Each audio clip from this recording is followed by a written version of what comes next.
Well, it's the day before the big day. The South Africans looking for their first competitive win over the Super Eagles of Nigeria. The big question is, will it happen tomorrow? Well, we'll just have to wait and see. I'm Yemi Adebayo, and I welcome you to the show tonight, this lovely Friday evening. There's so much to talk about, and of course, you know the direction we're going in tonight. Of course, it's going to be about that big game, South Africa against, well, the other way around, Nigeria against South Africa in Uyo tomorrow. And that's what's been dominating the headlines. And, of course, we will take you through everything that you need to know. Of course, we also know that our man, Austin Konakpan, is right there in Uyo, so he will be filling us in with what is happening right there, the team news, anything to report about what is going on. We will also talk about the Nigeria Professional Football League, matches to be played, even though it has been overshadowed by that crucial AFCON qualifier. We'll talk about that for you as well. The news concerning Sunshine Stars and Austin Eguavoen, we'll also talk about that on the show tonight. And of course, we'll spare some time for chess, what we do every Friday. We'll take you to one of the special bar sports, which is chess. So we'll do that for you on the show. Let me quickly introduce my partners that we started off the show with me on this special day. Joseph Mukuzi is here with me. Joseph, let me welcome you to the show and probably get your thoughts quickly. Yeah, definitely. I see it as the birth of the new Super Eagles. If you look at the players that we have now, and the South Africans likely to get a win? Absolutely not. But we just have to be very careful. All right. And a friend of the family, Alfred Okoliwe, always here on Fridays. Always a pleasure to have you. Alfred, let me welcome you to the show and get your thoughts as well about that crucial encounter. It's a delight as always. The last time Nigeria played South Africa ended goalless. That game was at Cape Town. The stadium in Cape Town I was at that game. Very cold night.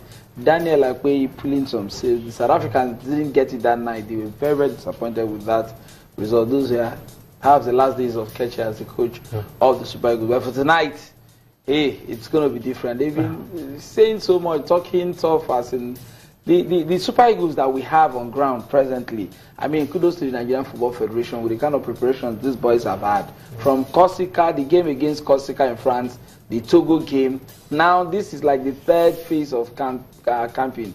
And what you hear from the camp, the vibes you get from the camp is that these guys are ready. We're beginning to see a new phase of the Super Eagles. And hopefully, this is the beginning of something great. And I hope that they just go out there, feel relaxed, do what they have to do. If the South Africans, we are looking for where they are going to, take glory. Definitely not in New York. Okay, all right. We don't have to wait too long. It's just tomorrow. So we'll see what happens. I'm very sure all Nigerians want is victory, nothing less. So we'll see what happens in that one. But let's just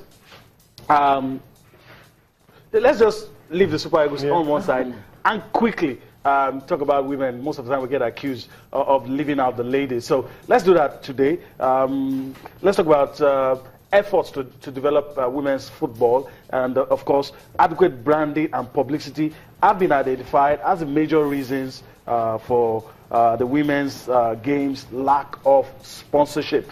At this year's edition of Ladies in Sports Conference, developing the game and how to attract sponsors was the focus. Participants and organizers of the event are hopeful that the conference will help draw more attention to women's games. All right, let's listen to the key actors there, what they had to say. Of course, you already know that the focus is how to attract sponsors to the women's game. So we do that and we'll be back for more on Sports Tonight.